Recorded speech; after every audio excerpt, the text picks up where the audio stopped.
Hello, you wonderful people, and welcome to another episode of Not Too Comic Book. This being a show where we talk about TV shows that are adaptations of comic books. For today's episode, I'm going to talk about the Season 5 Part 2 premiere of Lucifer, or just Season 5 Episode 9. Obviously, however I'm going to ultimately end up titling this. But this was a great way to start off the back half of the season. A strong way to start off the back half of the season. Obviously picking up right where the first half of Season 5 ended. We have literally picking up with like, oh, God being there, being like, oh, I just want my children to get along, don't fight children. And obviously Michael's like, yeah, you saw that, right? They started it, which is like Amenadel being the one being like, no, this is all me, I should have reined my brothers in. But Lucifer's like, what? This is complete another BS, like what he did to Amenadel, what he did to me, ruining my entire life, turning it upside down. But God is just kind of like, no, it's like to stop fighting children. It's like he's not, like for Lucifer, he's not feeling hurt. It's like again and again, here you are just doing what you normally do. And so frustrated, he walks away. God, goes over and meets Charlie and everything. And he ends up, I don't know whether it's Amenadel like finally being able to relax around his dad that made him unfreeze time, or whether God made it happen. But time unfroze, and Linda's just looking like, who is this? And then Amenadel standing beside God, and God's standing there and looking at Linda. Chloe's obviously confused, like, wait, where's Lucifer? And obviously she immediately tracks him down at Lux performing. And the sad thing is he's trying to say like, no, I just need it. It's just like he's sick of people like kind of taking control of his life, which Chloe was kind of like, oh, I'm sorry, I'm pushing you, I'm pressuring you into something. And he was like, no. She's like, no, I understand. I'll take a step back. I shouldn't be pushing you into something you're not ready or comfortable to do yet. Because she was like, you were about to say those words. He was more so talking about his dad, but it speaks volumes that when that was all said and done, rather than immediately going back to Chloe, he left. Because it's just so much happening all at once. And you make the argument maybe he was just so frustrated with his dad he didn't want to be around Chloe while he was like that. But it's like, rather than going to Chloe to comfort, like, he doesn't really talk to her about the fact is that his dad's on Earth. He doesn't the entire episode. He's still dealing with his family issues, and she recognizes that, but she thinks it's just on the Michael front, and just God in general not knowing, like, having conversations with him recently is extra frustrating, So, a lot of moving pieces to this whole situation. Obviously, like, Maze and Michael kind of give each other a nod, like, okay, there's still some plans in action there. So, like, obviously, Linda's poking God, being like, oh my God, she's just like, oh my God, this is crazy. This is so weird. She's like, I'm so sorry. I'm just like, and he's like, no, go ahead, poke away, and just like Linda's losing her mind about just like how cool this is. But Amenadel's trying to talk to his dad about like, oh, Charlie being mortal, but he's like, he's like adorable, isn't he? So obviously he wants a family dinner, wants everybody invited. He even tries to get Lucifer to come along, but Lucifer's kind of like a big no on that. It's just kind of like, because for him it's like you're supposed to be omnipotent and stuff like that, but like with everything that's going down, I mean, for one, it's like, you banished me to hell, like, I'm supposed to be your son, and you claim to, like, love us and everything, but, like, you did what you did, and, like, my entire life was being turned upside down also on Earth, and it's like, you didn't step in to do anything there either, so, once again, it's a son feeling unseen, unheard, and it's not just him. I mean, at least what we've seen amongst, it's, at least Amenadel and Michael, it's probably, like, the heaviest, because I don't know whether, like, because they are the oldest siblings, aren't they, like, that trio? Because Amenadel is the big brother, but like I think those trio are like the oldest, so like they're the first, and every other sibling we've ever come across over the course of the series I think are the younger ones. I could be wrong with the ages and stuff like that. I don't know if they've ever really gone into that too much, but nevertheless, obviously, and I thought this was an impactful case because you had both Dan, Chloe, as well as Ella all kind of doing the Lucifer thing of, right, well, to be fair, they've all done it in the past too as well, of like diving into a case just not to deal with their issues. Dan's still reeling with like all the information about what's going on. He's like, yeah, I did try to shoot Lucifer, which you had Chloe being like, well, I might not have tried to shoot him in that regard. She has shot him, but that's because he was like, shoot me because I'm the devil, and she, way, back in season 1. But more so, it was like, right, I did work with an evil priest trying to like banish him or whatever, and he was like, I actually don't know if you're joking. It's like, she's not. That really happened, obviously, last season. So, but Ella, is at work, and she's like, don't tell me to go home. I'm going to work. And they're like, okay. And she's like, are you guys sure? Not. I have like 5 arguments ready, but they understand better than anyone. We're all working through our own stuff, so you are kind of doing this as well, working to keep yourself distracted. For her, it's like, okay, I know a simple way to find a killer. Just point me towards the person, and whoever I'm ever attracted to is a killer. And it's like, Ella, it's just like, she's like, no, I mean, I have this superpower. I might as well use it for some good and something. It's like, oh, poor Ella. Like, because, you know, Dan tries to make her feel better at the end. And part of me wonders, is that going to become a thing or not? If I'm not, do correct me if I'm not wrong, they made out before, didn't they? Right, because like, it was a time when he was kind of using her at the time. So they did make out, but it was like, but I think for Ella, it was like kind of like a, nah, this shouldn't happen thing. But I don't know if that would ever circle back around. Probably not. But Dan's trying to be there for Ella because he's like, honestly, he misconstrued someone, and she's like, well, you know, was that person like, you know, that person didn't turn out to be a serial killer? It's like, it actually kind of worse because, you know, it's like, well, that person ended up being the devil himself. So, well, it could have either been Lucifer, or it could have been just, you know, he could have been referencing Michael, because like Michael's supposed to be this archangel, but it's like, right, he kidnapped my ex-wife and he's doing all this, even though Lucifer's supposed to be the evil one. The archangel Michael's actually that whole thing. So it could have been from that. But Dan's saying that it's not a bad thing that Ella is the way she is. That saying, like, she's someone who wears her heart on the sleeve. Yes, she gets hurt more easily, but at the same time, like, she puts a lot of love in the, you know, out there. And it's like, we need more people like that, not less. You know, so I thought that was kind of a very powerful, impactful scene and everything between them. So, especially when Ella's in a position where she's kind of like very down on herself about everything. So I thought that was just kind of a nice element to this whole situation. But obviously, like, revolving around the major part of the case, you have Lucifer immediately being like, oh, we know who's responsible. Just the moment he shows up at the case, it's like, you know, at the crime scene, it's like, oh, we know it's the family behind it. It's like, oh, here's a deceased son. It's one of his family members that did it, which Chloe immediately, and it's so interesting because she has this really good insight into him being like, okay, so he's obviously using this case as a means of dealing with his own family issues. And just Dan being like, kind of like being like, wait, like, that makes sense to you? And just kind of being like, huh, I should have just stayed home. I shouldn't have come into work today. But obviously Lucifer, like I said, is just immediately being like, okay, like, obviously involving himself in this situation, even to the point Chloe's thinking, like, if I'm going to help, because usually Lucifer gets help, well, you know, kind of dealing with his issues through the case, so Chloe decides to do that. She tries to draw parallels between the case and Lucifer's family situation. Just being like, oh yeah, like, say that you were Chris in this situation, like, all we have to do is find the Michael amongst his siblings, which we did immediately see, like, the scenes between them and everything, and all, like, the siblings turning against each other. It's like, well, this one's a liar, well, this one was out there getting high. It's like, oh, I was just smoking a little pot. Oh, that one, he couldn't have a girlfriend. It was most likely, like, someone he paid for. It's like, no, I didn't pay for it. It's like, so the back and forth, you know, just as siblings kind of do and disagree against each other. But obviously it's like, oh, this guy, I think it was like one of them, I think it was Larry in particular, she's like, I think we found our Michael. And Lucifer's like, more like an Amenado. It's like, or it could be a Michael pretending to be an Amenado. It's like, no, why would he pretend to be a Amenado? Like, they don't even look alike. She's like, no, I mean, never mind. But also an interesting appearance where we had like John Glover showing up as Peterson, and Lucifer being like, oh, interesting name. But essentially, Peter is confessing to the crime because he's like, I killed my son, and kind of breaks it down, like, saying that it was an accident, but it's just like, because he already lost so much of his family, he doesn't want his kids to kind of get sucked up into this and end up getting lost as well. Like, in that he doesn't want to lose any one of his other kids. But we kind of end up finding out later on that he actually isn't the one responsible for everything. And in actuality, he said that because he thought one of his kids actually did. But when he actually talked to one of his kids, when he talked to his kids, he found out none of them did it. And then he found out that Chris's girlfriend Betty was trying to run away. And the sad thing is, because even Lucifer was like, wait, you trying to self-sacrifice yourself for your children? He's like, yes, that's what a father would do.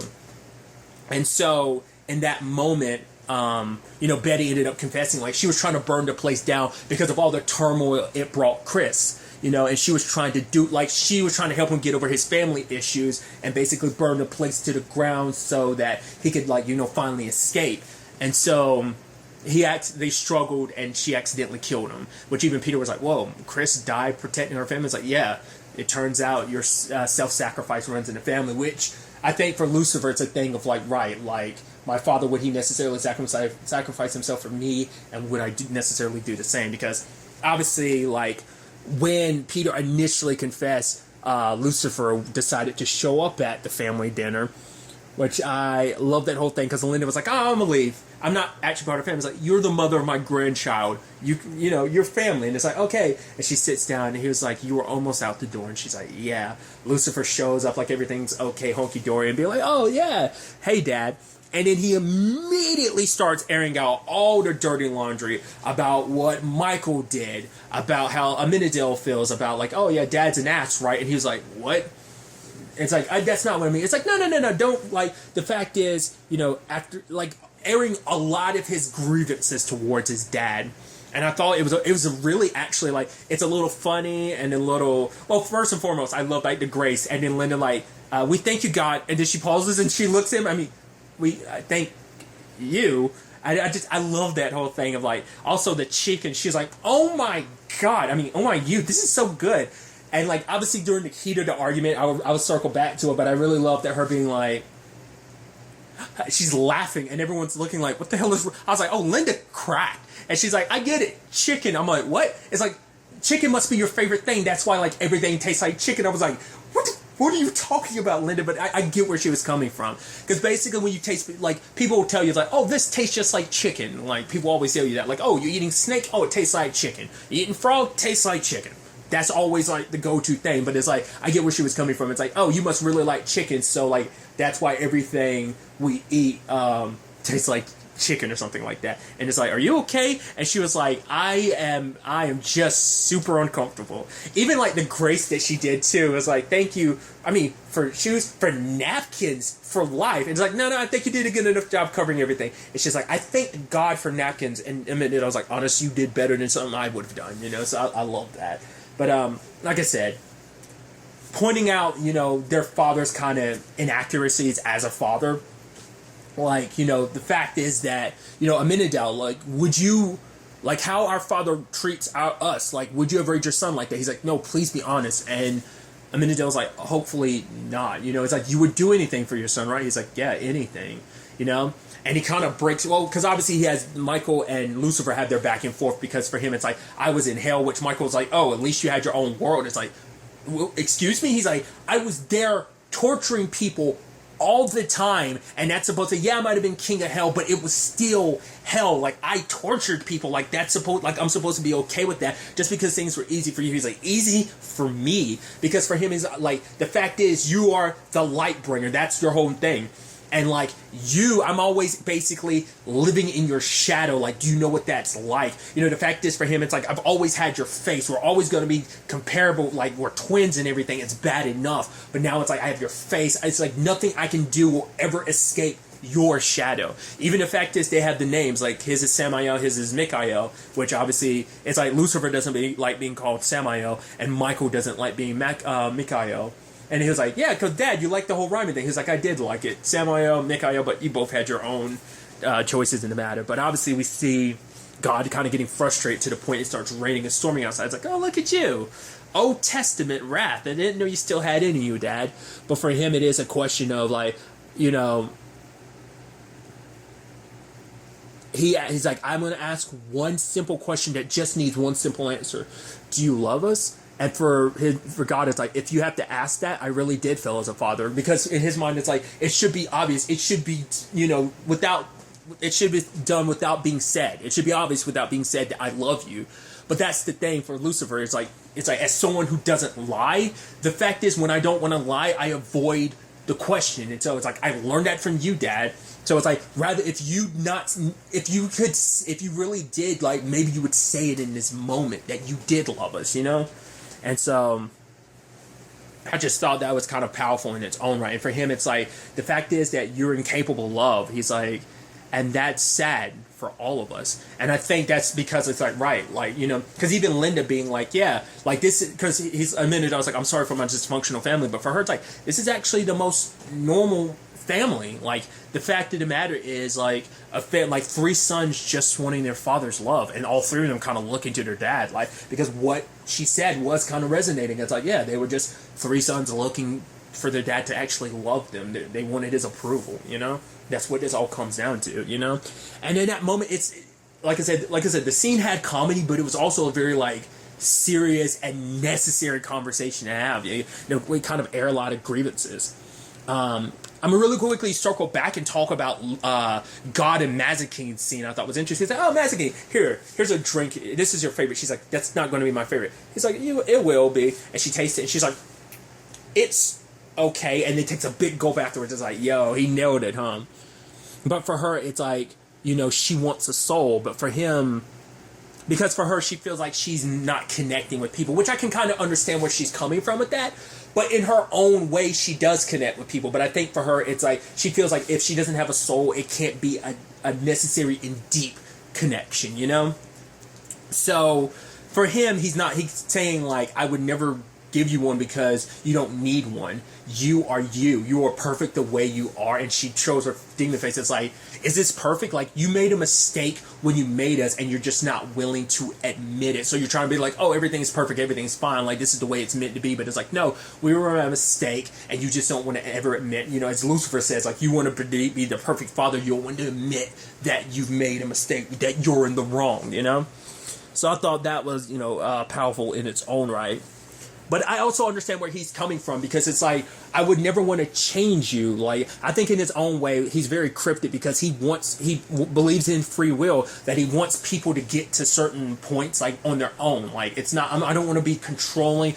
I don't want to just, I want you to kind of follow you. I might nudge you in the right direction, but you have to take the journey yourself. And I think for him, for Mazakine, it's like, you are who you are. You are perfect the way you are, because you might think like you don't connect, but look at the people around you. You've built, much like Lucifer, you've found your place here on earth. You are surrounded by people who care about that connect with you. Like, she might not feel like there is a connection there, but it is. Like, you care about these people. They care about you. Like, when Chloe was kidnapped, you immediately jumped on it. So there is a connection there. It's not just on a boyfriend and well, not just boyfriend, just any significant other level. Because I think, you know, because obviously it's still like the aftermath of the Eve thing, but it's also, once again, like, Maze has a tendency to kind of jump ship from one person to the next, in the sense of just kind of trying to fill that void inside of her, which she feels like is probably like her soul, you know, not having one. She's just constantly trying to fill it. But I think she has a lot of strong connections. She just can't quite see it, you know? So, and obviously later on we find out, like, Michael's been banished from Earth, and it's like, it's not a banishment it's a banishment if you want to look at it that way, but it's like, he's like, why am I the only one being punished? It's like, you're not being punished, my son. Because Aminadel had talked to him and was like, I want you to give my son my angel powers and make me human. Because that way my son can live forever. Because if he stays a human, he'll eventually get sick. He will grow old and eventually die. And it's like, I don't want that. And so my son will be okay and live forever. Which is like, you would really do anything for your son. It's like, right. But like, fatherhood is never an easy thing. It's never easy things. And obviously we see with in his mind, it's like, doing what he did for Michael, it's not a punishment. It's like, maybe he does see everything. Maybe he knows what Michael has planned, but it's like, this is a necessary thing of like, this is the path that you're meant to go down. This is your life. So I'm just going to leave it at that. I don't know. I'm really curious to know, like, why he decided to do that. Tell Michael to go home, and it's like, oh, I'm going to stay here for a little bit. You have a futon, right? A minute down. And I was just kind of looking at it, which is kind of crazy to think about, just God kicking it on a regular futon. But, along with that, we do have, like, Mazakine and Michael kind of talking, because neither one of them got what they wanted. And even him being like, yeah, I get it. My dad can be so damn frustrating, kind of, like, very, like, cryptic messages and stuff like that. So you never know, like, whether or not, like, what you're really going to get. Because with his answers, yeah, he can be, once again, so cryptic sometimes. So at the end of the day, neither one of them got what they wanted. But for Michael, it's like, it's not over. It's not over till it's over for either of us. So on some level, I think he is going to try and I think he's going to keep his word to Mazakine. Well, he was very, like, roundabout for it. It's like, I just told you I could get you with the audience of my dad, who'd most likely be able to give you a soul, considering that's kind of his area of expertise, but it didn't work out that way. So But I think, because even Michael was like, yeah, you're out of all the people I kind of dislike, like, he's basically kind of like, I don't dislike you a lot. So it's like, oh, so he doesn't say it, but honestly, Mazikeen's the closest thing he has to a friend. Because I'm sure he's definitely not on good terms with any of his siblings, and he's not made any deep connections on Earth. Mazikeen's the closest thing. So it's like, oh, she's the closest thing you have to a friend, which part of me is like, you don't think it's going to be something weird like they get together? I don't know. Like, I saw in the trailer, I believe I saw Eve in this, so I think we are going to see her return, like, whether it's for the a good portion of the season, whether it's just like a one-episode thing, I don't know. Once again, it's been a little while since I saw the trailer, so I could be mistaken, but I'm fairly certain I saw Eve. But we'll ultimately have to wait and see, because once again, I am doing these one episode at a time. I'm watching the episode and then immediately recording the review afterwards, so I have not seen the other 7 episodes after this, so do keep that in mind. But yeah. But I think maybe just in general, we will see those characters potentially getting closer. Mazikeen and Michael over the course of things. We'll see. But other than that, you had Lucifer and Chloe having that conversation, because she brings up, like, her, it's like, right, I told you about, like, drawing the parallels between your family issues in this case. She's like, but then, like, we ran into, like, right, the overbearing girlfriend that just wanted her boyfriend to change so much to deal with his family issues that she kind of accidentally ended up killing him. Like, yeah, I take it back. No parallels to this, to our situation at all. And they're both laughing about it.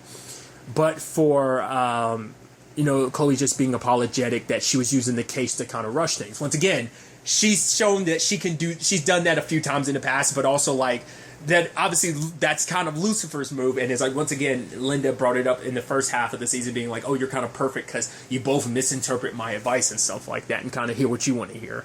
But ultimately what I thought was interesting too is for Lucifer to say, like, he came to realize I'm my father's son. And the fact is, my father's incapable of love. I am too. And for him, it's like, I can never say those words to you, and if I ever did, they would be a lie. And because he was basically saying, like, she's amazing, but he feels like she deserves better, because I can never give you what you want. I can never give you that love. Because I think the argument could be, like, he never actually ever said that he loved Eve. That never came up. And maybe in retrospect, that should be kind of a clear sign of, like, right, it's not, for him, he kind of feels like, I'm so screwed up, I'm incapable of, because it also comes from an aspect of, how can you love someone else, and when you can't even love yourself? And I understand that on some level, because, like Lucifer, I have my own bouts of self-loathing. I'm a very self-deprecating person. There's a lot I don't like about myself, and I think that applies in Lucifer, whether it's a combination of just what everyone else believes about him, what he feels like his dad has labeled him as and punished him, being king of hell and everything. It's like, all of that, it's all connected, and like, maybe fixing whatever issues are between him and his father, maybe it can open up something within him that is like, he's thinking he's incapable of, but his dad will be like, no, you've always been capable of love, son. You're just kind of scared just because you thought, because I think maybe on some level he's scared, like, dad doesn't love me, and maybe it's like, I'm his son, and like, he's, as they say, like, as Michael said, angels are self-actualizing, and so Lucifer ends up being his own worst enemy, as we all are. Now, it's not just a celestial thing, it's an everybody thing, it's a very human thing as well, of just kind of like being your own worst enemy. But I thought that was such a sad note to kind of end the episode on in that regard. But I'm really interested to see where things kind of go, especially between Chloe and Lucifer, kind of where things are now and what this means for them going forward, where all of this is going to take us. I'm so excited to have Lucifer back, and so I'm going to really enjoy, watching the second half of the season. I cannot wait to see how everything plays out. I am going to bring this up at the top of it, the reviews, but I'm going to try, like I have with the more recent reviews, where I've kind of reviewed the entire season one episode at a time. I am going to try and release these on the same day, maybe 30 minutes to an hour after each other. I'm gonna try and do that, so we'll ultimately see how that ends up working. But yeah, that's really all I want to talk about in this episode. Till the next time we meet, be happy, be safe, live life to the fullest, and enjoy it. Good day and goodbye. Really quick side note at the end I should have thought about too, because I meant to bring it up earlier when John Glover being in this episode. Interesting in many different levels, because obviously his connection to the DC universe, because being Lex Luthor in Smallville, even popping up in Shazam, and obviously Lucifer being Vertigo, which obviously is under the DC umbrella. So just thought about that last second. I should have brought that up earlier, but I'm shutting up now. So I already did an outro, so